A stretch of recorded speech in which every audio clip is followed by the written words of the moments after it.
Indigenous knowledge and perspectives, it's something this university is quite committed to and something you'll see throughout your time studying with us.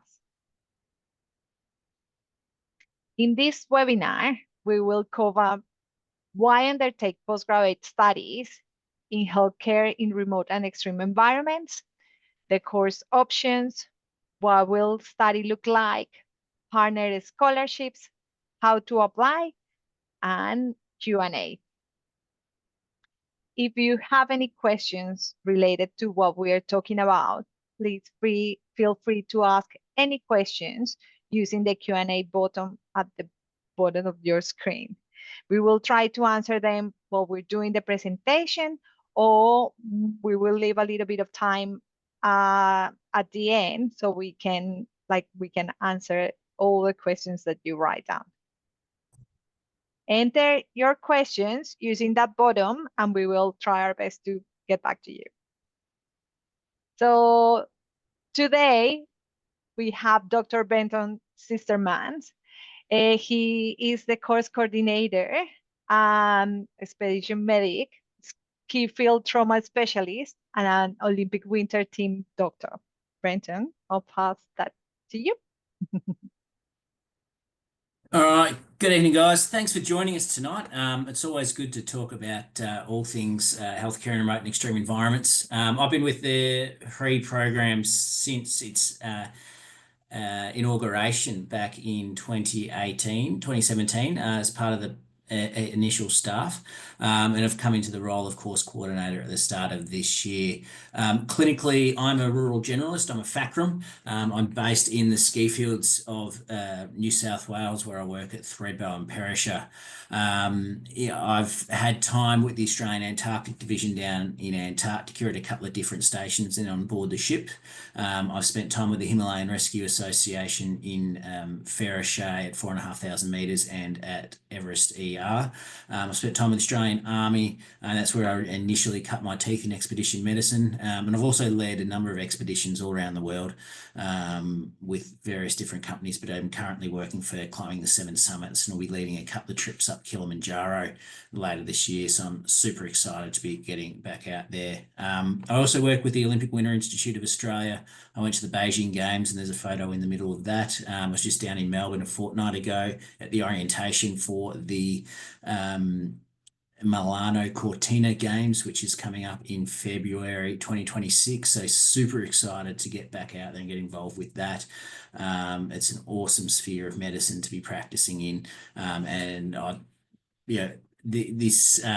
essentially, the time that I've had with UTAS has led to opening many doors in the expedition world and working in expedition medicine. And so I'd like to share with you how our program can do that for you as a part of your careers. Now, throughout tonight's presentation, if you do have any questions, pop your questions into that Q&A box. Feel free to interrupt me and I'll answer those, or Liliana will answer those as we go along. So the University of Tasmania's HREE program is the only program of its kind in the Southern Hemisphere.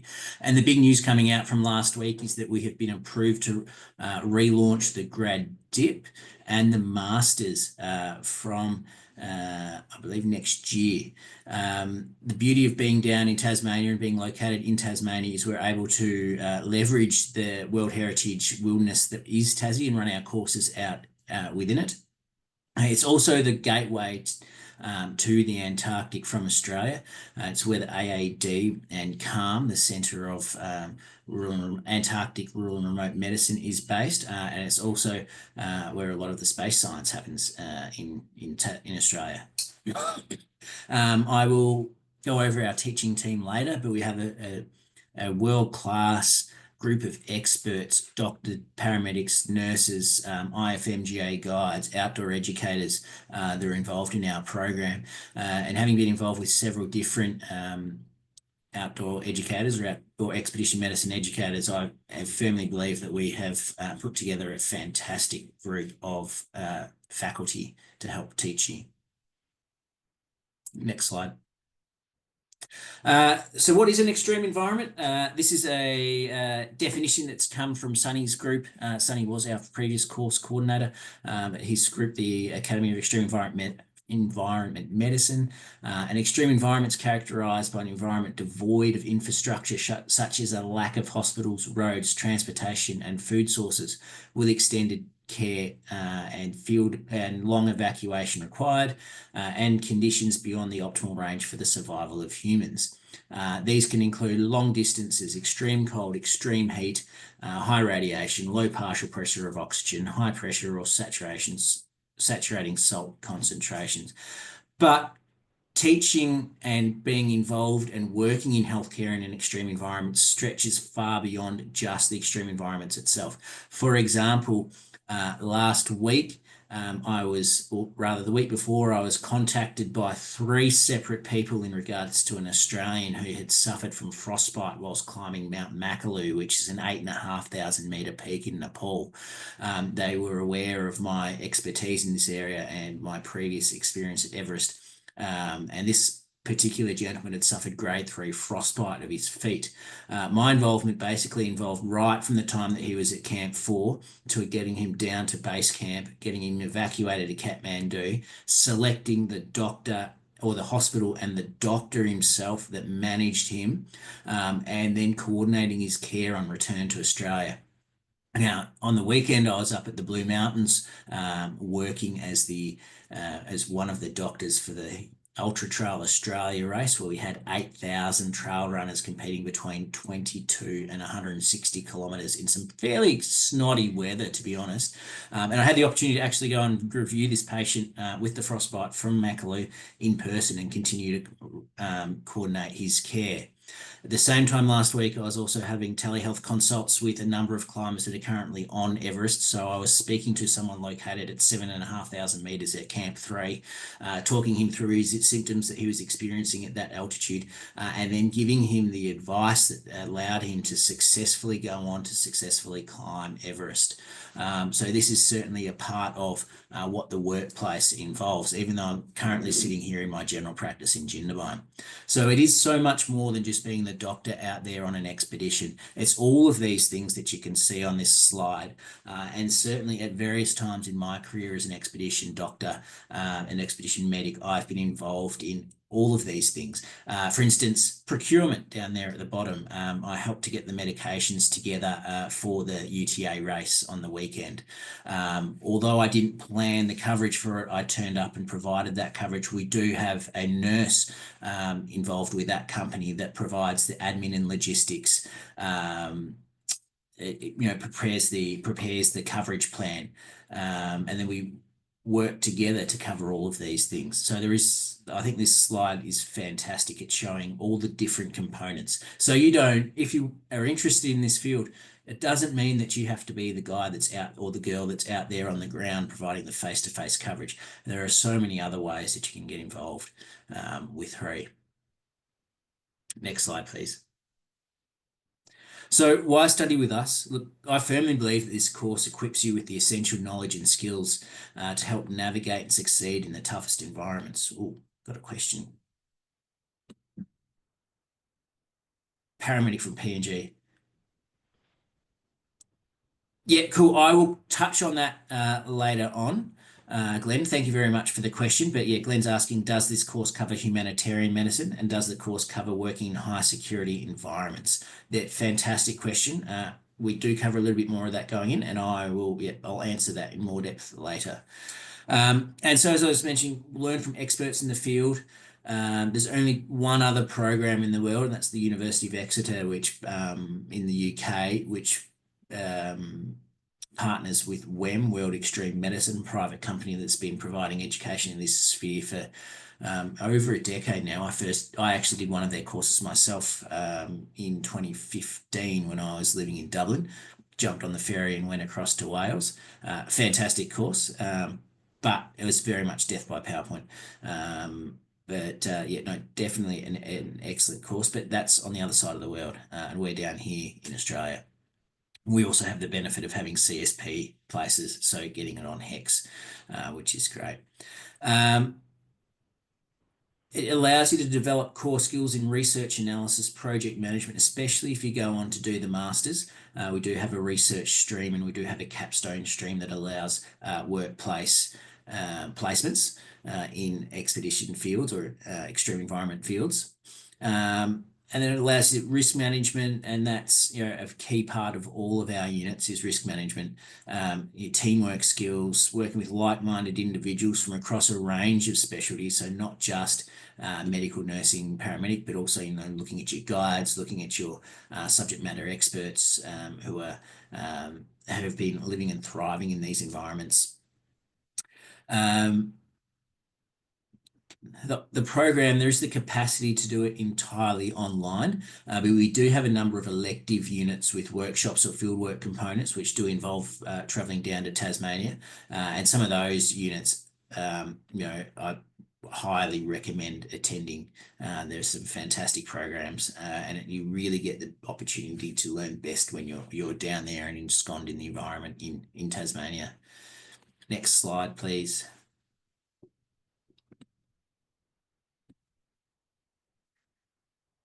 So just briefly looking at a glance, we have 3 different streams, and the beauty of having, previous slide.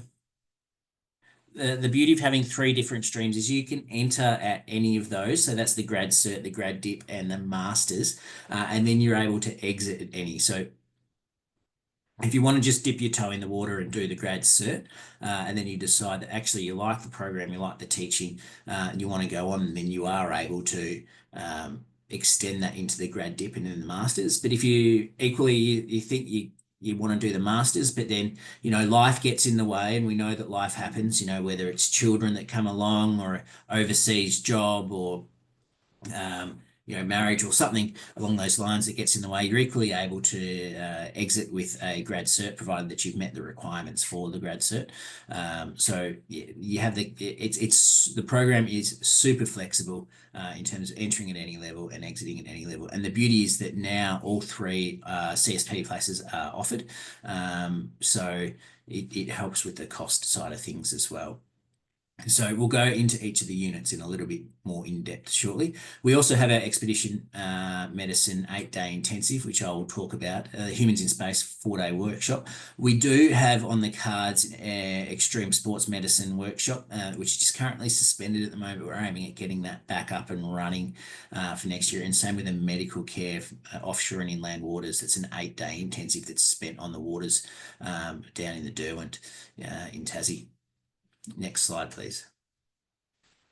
So as we've touched on, it's available online and in person.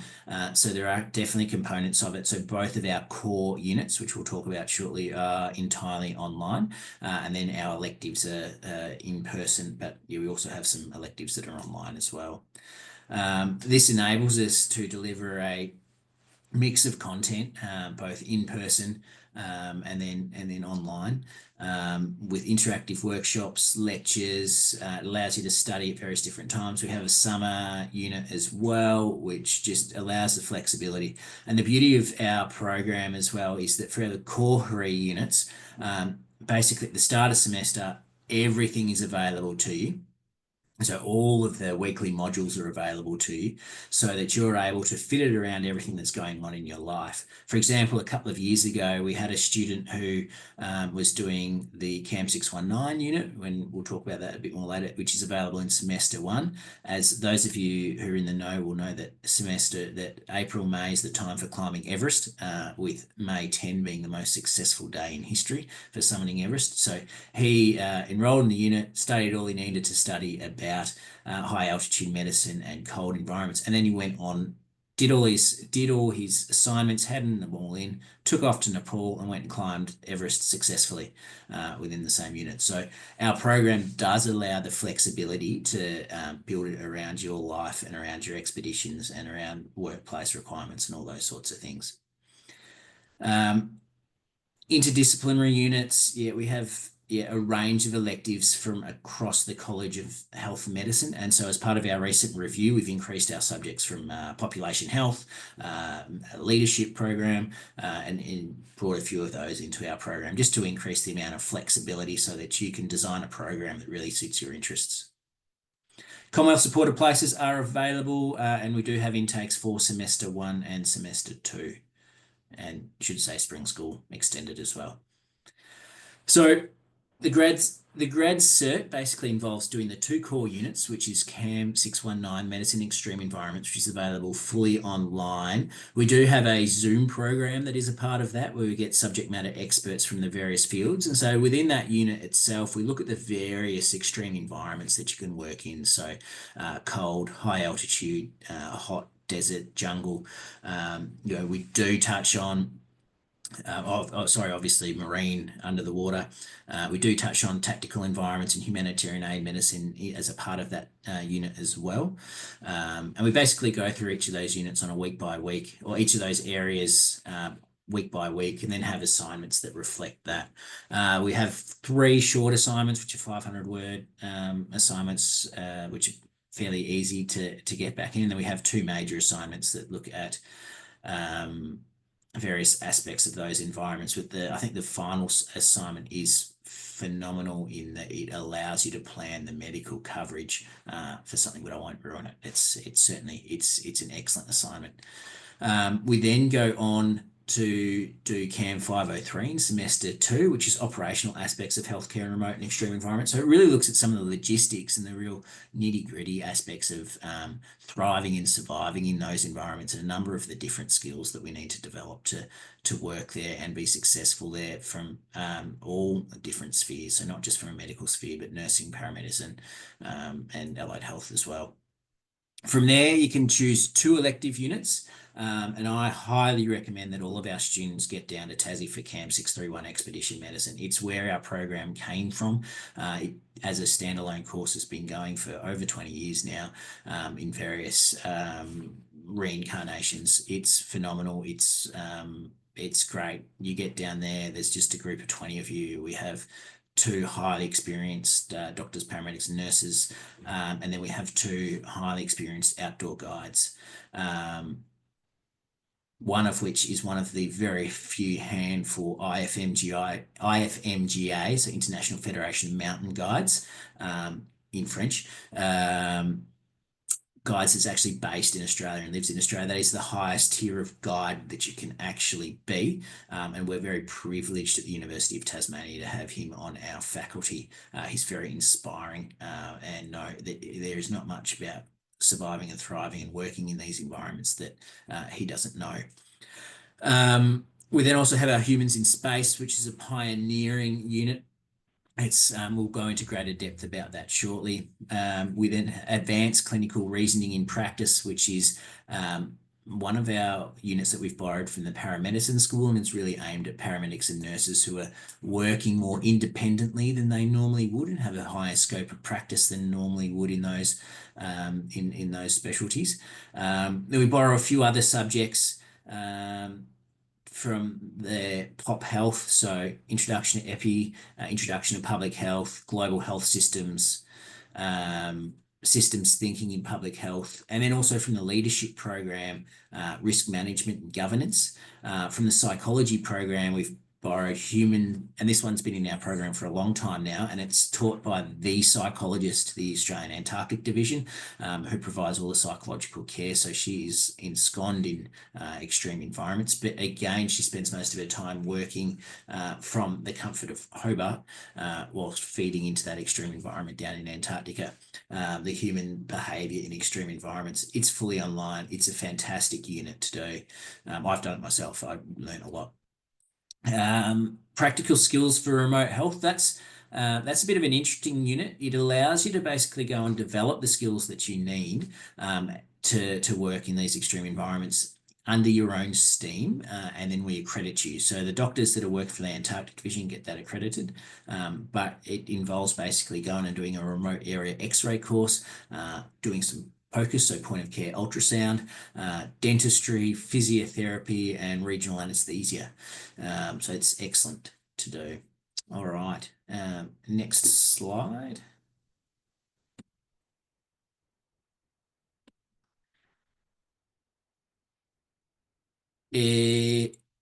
So from there, the grad dip. So what the grad dip is that we have 8 units. And so again, you've got those 2 core units.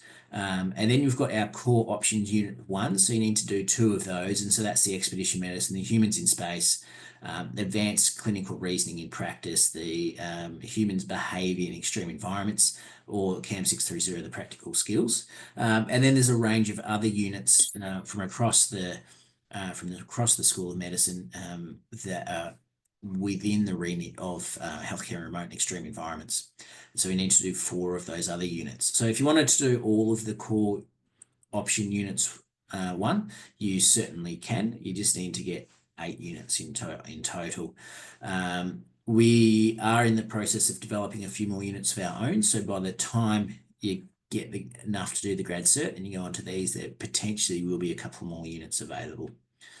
And rolling on to the masters. So the masters is basically the grad dip. Then on top of that, you either do a capstone placement or you do some research and research in expedition medicine. So we work with you to highlight an area of interest to you, and then we partner you within our faculty with one of our faculty members who has an interest in that field of extreme environment medicine, and we might look at bringing in other experts from, say, the Antarctic division or from various different fields. So ASAM, the space science. We've got our marine science guys down in Antarctica, down in Hobart as well. So we're able to tap into those areas as well to develop a program or a project that's of interest to you. And so it's worthwhile. The other option is the capstone, which enables you to get accreditation for a placement that you've undertaken in an extreme environment. So say if you volunteer with the Himalayan Rescue Association, or if you're in the military and you spend some time on deployment, those sorts of extreme environments would easily be able to be accredited for that. Glenn, you're working in as a paramedic in the PNG. Potentially you could look at a project around that or a capstone placement around that for sure. So spotlight on expedition medicine. Here's a few photos from our course. So an expedition is a personal journey into the unknown where success and safety is not guaranteed. We do extensive risk assessments for our course, but we do get you out there, and we do like to challenge you both physically and psychologically to replicate some of the experiences that you will have or that you could have whilst on an expedition. I was sitting down at a cafe on Sunday talking to a special operations paramedic from the Blue Mountains who helps train, so he's a senior special ops paramedic who helps train those guys, and we're talking about what they do on their courses versus what we do at UTAS, and there's quite a lot of similarities in terms of pushing people right to the extent of their comfort levels, so that you're able to learn how you respond and able to learn in those environments how best to cope and how best to manage when essentially bad things happen out on expedition. So it's a phenomenal perfect clicking on. So what is expedition medicine? Medical care in any environment that is beyond the ease of access to safety that day-to-day life provides. Care provided by any person in that remote environment where the need arises. So our cohort, we have 20 students on these. Sometimes we will have a couple of outdoor guides or outdoor educators as well as students. You can just come on this course as a standalone course for 8 days, or you can come on it as part of the Healthcare in Remote and Extreme Environment program. The course is taught by nurses, paramedics, doctors, and guides. As I said, we've got outdoor educators. We've got an IFMGA guide. So he's he's on the ball. He's one of the leading guides in the world. These guys will have experience mountaineering, rock climbing, skimo, humanitarian, out in the sea, in the desert, in military environments. There's really no environment that across our faculty that we've not worked in. One of our faculty spent 10 years working as a rescue technician in the Colorado Rockies, and he brings all that experience with him to the course. So who's this unit designed for? It's clinicians who thrive on the challenges of medicine in remote places, extreme environments, and resource limitation. So, I joke that, oh, now that line has slipped my mind, but basically you're out there and you're making the most of what you have available to you. So you're not in the four walls of your ambulance, you're not in your resus bay where you've got everything that bings and tings and all that in the emergency department or in the intensive care unit, and you're not in the comfort of your lovely general practice, but you're out there in the environment where you need to MacGyver a solution. That was who I was thinking of.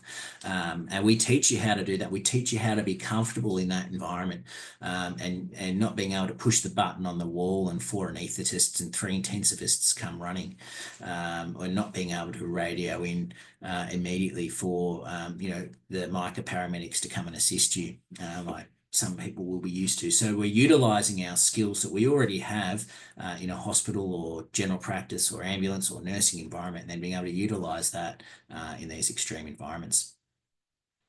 Yeah, next slide. So as I mentioned, it's available as a standalone unit or as a part of the program. It's 8 days. We have presentations, we have workshops, we have scenarios, and we basically build the course over we build the scenarios over the length of the course so that they get increasingly complex, both in terms of medical and skills. But that's once we've taught you those medical components, and then we've taught you the skills. And it's a great environment. It's a great adventure. We generally have some good weather, but it's equally, and it's probably better to learn in pretty snotty weather. And it being Tasmania, it can provide that. Next slide, please. So these are some of the topics that we cover. Multi-CAS incidents, wilderness rescue, wilderness emergency procedures, wound care, leadership, hypothermia, frostbite, managing that over the last week, spinal injuries, developing medical kits, expedition planning, some basic dentistry. I've pulled out teeth up at Everest. It's always good skill to have in your back pocket to be able to do. Altitude medicine, and we've got experts who've worked in those environments. Search and rescue, stretches and splints, and modified or MacGyvered solutions to these problems. Basic rope skills.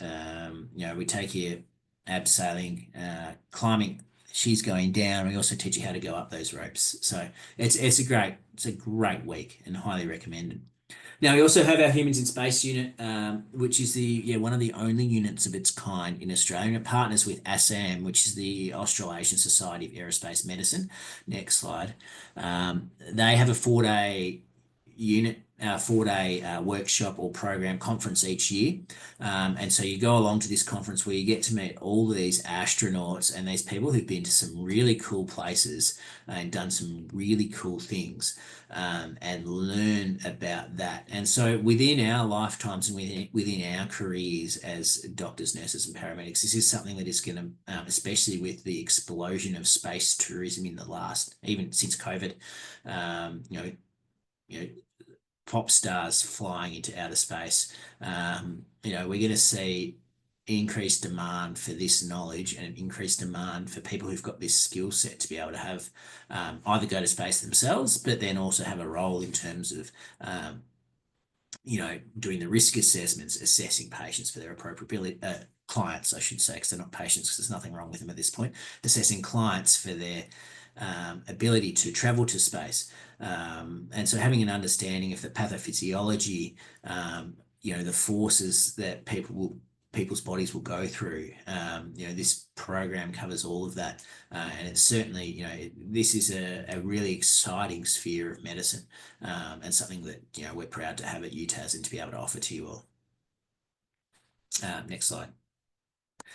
So why do people study HREE, and where are they coming from, and what are they trying to do? So for some people, they want to develop a career in expedition medicine, and certainly, I have a very successful career that pays my bills, that pays my mortgage, in expedition medicine, and people are wanting to do that. So yeah, there's no fellowship in it as such, but we are able to. Basically lever off your other skill set to then be able to work in this environment. And so we'll show you a career path to be able to do that. For some people, it is a personal interest, as in they want to go to these environments themselves and they want to have the skill sets to look after themselves. And so for some, it's very much a decision that, yeah, cool, I want to be able to survive and thrive and look after myself and look after my buddies when I go to these environments. And so they come and join our program for that setting.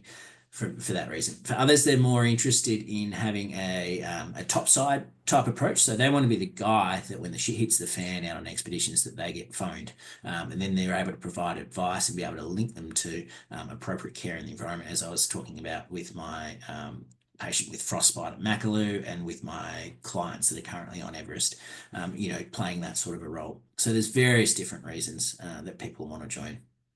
So Liliana, do you want to talk to this slide? This goes more into the process of how to apply for it.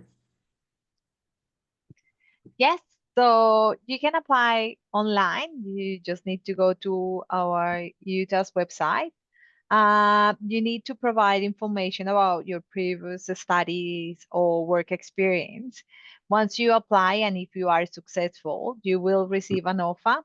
You can accept this offer via the application portal. And once you accept the offer, then you need to enroll into your units. So once you accept your offer, you will have access to our systems.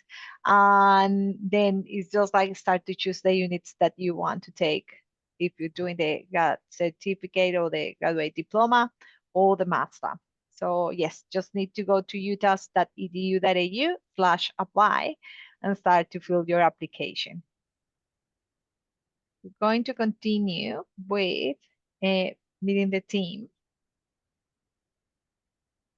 Yeah, cool. So yeah, flick over to the next slide. So we've got Dan Lack. Now he's a GP based in Lonnie.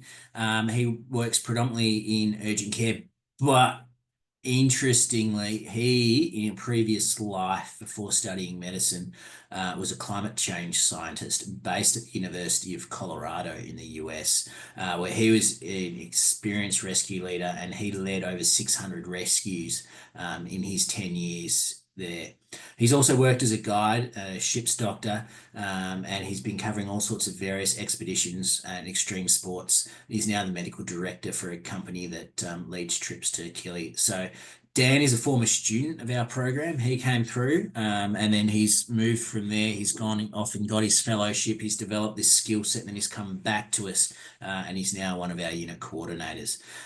So he's a fantastic guy to meet, very inspiring, and runs an excellent CAM 503 in CAM 631 for us. Next slide. Now, this guy makes me feel like I've achieved nothing in my life. John Cherry, he's the current Deputy Medical Officer and field lead, and he's a field leader with the Australian Antarctic Division. He runs our Humans in Space Medicine course. Now, John was in my cohort to go down to Antarctica. I spent a lot of time with him training in Hobart before we went. He went to Davis and I went to Casey. John had a previous life as a helicopter pilot. He was a science teacher at school. He's led expeditions. He's now led, you might have heard about the trip where they're taking tractors across Antarctica to do the Million-Year Ice Core project. He was the actual field leader for that. So he wasn't just the doctor, he was running the entire expedition. He's got an interest in space medicine. He's working towards, or I think he is a FASM now. He's a FACRM as well. Like, this guy's got so many feathers in his cap. He's phenomenally interesting, has had such a great experience, and he loves to share that with all of you. Next slide. We've also got Alicia Tucker. Now, she is a FACEM down at the Royal in Hobart. She works out of the hyperbaric unit as well. She has been off on trips with NASA, has done a whole bunch of amazing space medicine type stuff. Like I think she's got a DAME, she's got a dive medicine stuff. Like she is an absolute expert in her field, and we are very lucky to have her. And so she helps, or she runs the CAM 632 Humans in Space unit. We also have Dr. Rob Dixon, who I don't have a slide for.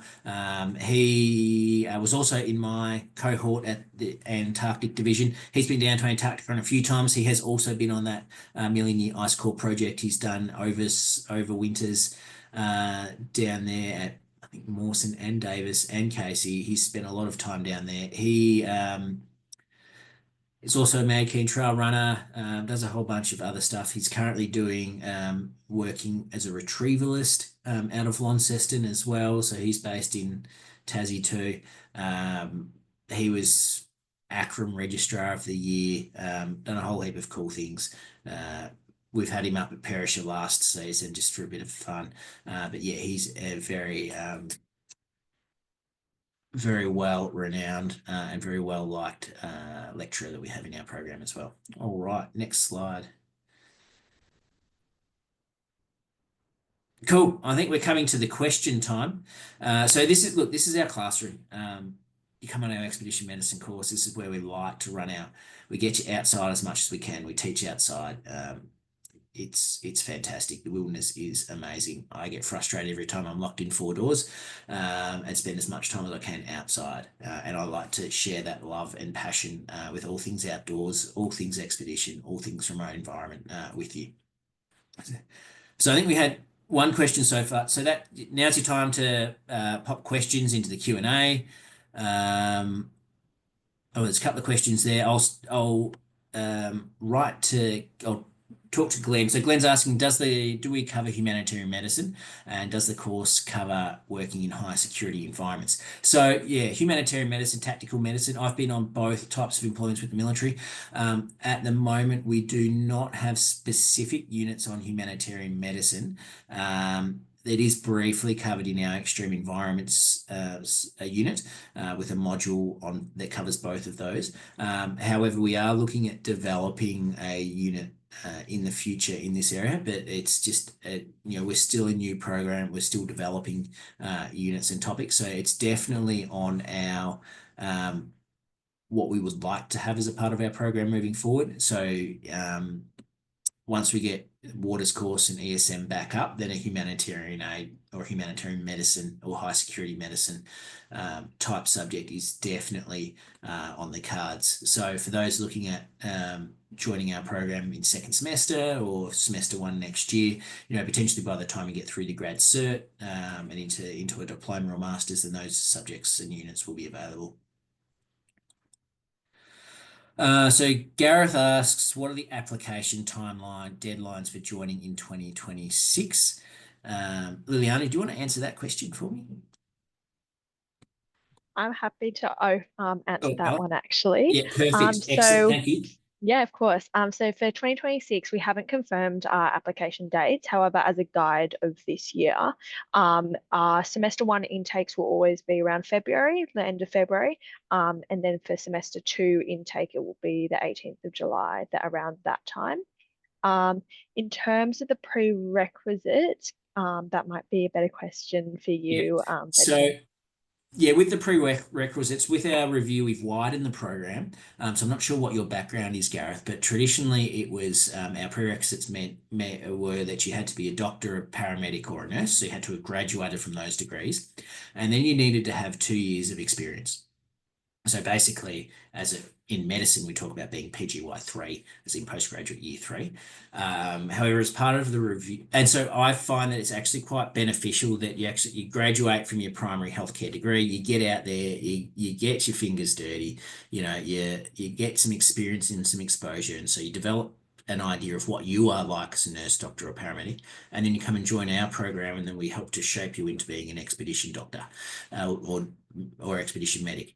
However, as part of the review, we've removed that second requirement, prerequisite. So you don't actually have to have had the 2 years of postgraduate experience. So you can join us directly out of your undergraduate or postgraduate medical, nursing, or paramedic degree. We've also broadened our prerequisites. So for some people who are in allied health, so we now, I think we've got physios, osteopaths. So look, if you're working in this environment and you can make an argument that you should join our program, we can review it and have a look and see if you're not one of those 3 trades, as in doctors, nurses, or paramedics. If you're outside of that, we can have a look and see whether our program would be suitable for you. Yeah, so successful applicants are people who are passionate for this field and have an interest in it, really. But yeah, basically, if you meet those prerequisites, we'll let you in. People who have struggled in the past are those that, I had one introduction and she wrote about, an extreme environment being the summit of, or going for a walk up Mount Wellington. But yeah, and hadn't really experienced anything beyond that. So yeah, look, that's a good starting place, but we want to, if you have a bit more experience, a bit more interest in those environments, that's helpful. And yes, Ella has answered the rest of that question. So Megan asks, are there any plans to cover dive medicine in the future? So yeah, dive medicine is briefly covered in CAM 619, healthcare in extreme environments. We do have it's currently paused, medical care on offshore and inland waters, which is an 8-day intensive, and then there's a assignment after that. That's currently being reviewed, how we run that, and there is the potential that we can partner with a few different organisations to offer more of a dive medicine type thing. But at this stage, we're not planning on offering the equivalent to, say, a diploma in dive medicine, which is available, say, through the WMS and other places, or any similar programs to what SPUMS offer. But we do have on our faculty Glenn Singleman, and I'm not sure whether people are aware of who Glenn Singleman is. At one stage, he had the world record for the highest base jump, but he's also worked with extreme diving type work with various Hollywood producers and things, and he's been the doctor for those expeditions. What's his name? The bloke who was the director for Titanic, and who went down to, who actually went down to Titanic himself. So he's been the doctor for films like that, and he's one of our faculty as well. Definitely potential for the future, just not currently there quite yet. The cost of the course. So it's covered by CSP. So you can put it on your HEC, so it's a lot cheaper than what it was. Some of the units, some of the face-to-faces will have a co-contribution, which is around, I think for expedition medicine, it's $2,000, when previously it used to cost $6,500 to do that course. So it's more achievable and cheaper than what it was.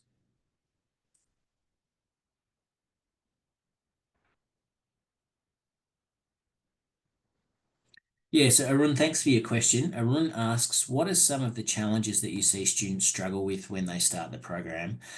What is your advice for potential students for successfully completing the program? So the beauty of our program is that you can fit it around what your work requirements are, and everything else that you've got going on in your life. So we've got the flexibility there that, as I was saying through the presentation, that everything for our own units that are from within HREE is available from day one of semester. So you can work your way through it at your own pace, provided that you get the assignments in on time.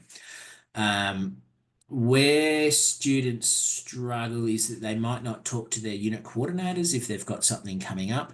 They might not talk to them sooner if there's a potential conflict with an assignment coming up. And so, we understand that life happens. We're all incredibly approachable people. Sending us an email or giving us a phone call. I know that's not what the current generation of people like to do, is ringing people, but just talking to us up front is the easiest way of getting over things. And so where people have difficulties is when they just don't communicate with us. So communication is pretty key, because as when you're in a remote and extreme environment, communication is key. You need to be able to talk to those people around you. So just getting in touch with us sooner if any issues come up.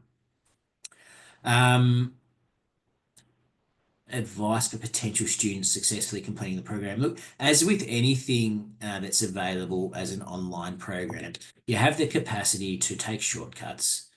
We provide links to a whole range of different education and resources, and so you can really immerse yourself by getting involved with all of that and reading all of that, and immerse yourself in what we provide. And those are the people that really enjoy our program. Rather than, the other option is that you just submit the assignments and then you get the letters and you haven't really experienced it. So, I also recommend getting down to the face-to-face workshops and courses that we have. I feel that they are the best parts of our program. The students that get the best of our program are getting down to Tassie for those. Tom, yeah, that's an easy one. CAM 630 placements organised by students who are done through the university. So essentially, the Antarctic, if you're a doctor that's employed by the Australian Antarctic Division, all of the components of CAM 630 are covered by their training. So they do like a 2-month training block before they go to Antarctica.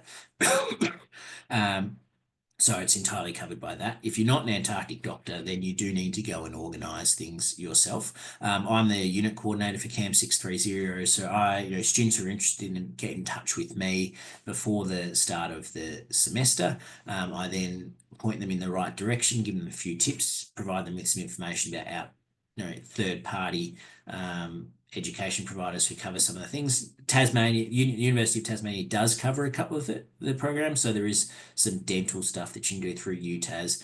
They have an emergency abdominal operations program as well that you can do as a part of it. So there's a few options within UTAS, but no, you will need to go to a third party, especially for your POCUS, remote area X-ray. But for people who are in their day-to-day life working as, say, ED trainees or ICU trainees, or even special operation paramedic trainees, then they'll be able to utilise that skill set that they're learning in those jobs and get accreditation for it towards CAM 630. There's no cost to do CAM 630, and it is self-paced. You basically have the conversation with me, you go away and do it, you come back and show me all the evidence that you've done it, and then you get accredited for the unit.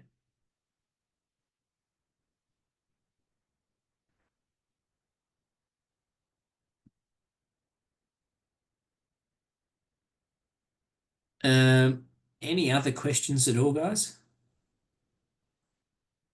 We are currently being recorded, so we might pause after we've said our farewells and given you my contact details. We can always pause the recording, and if anyone wants to ask a question that's not recorded, you can ask the question at that point.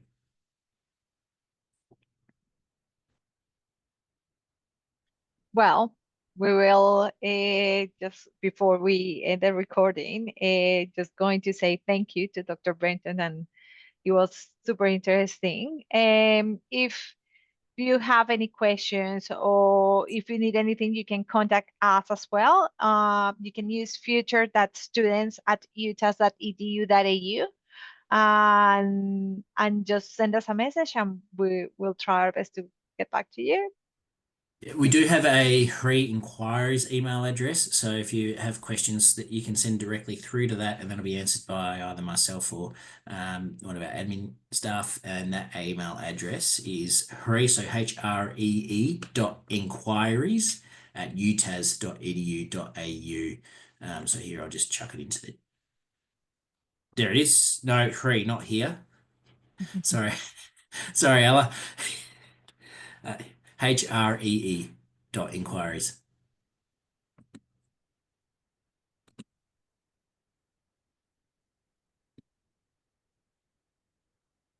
Perfect. That's the one. I have fat fingers too on the keyboard at times. Perfect. So I have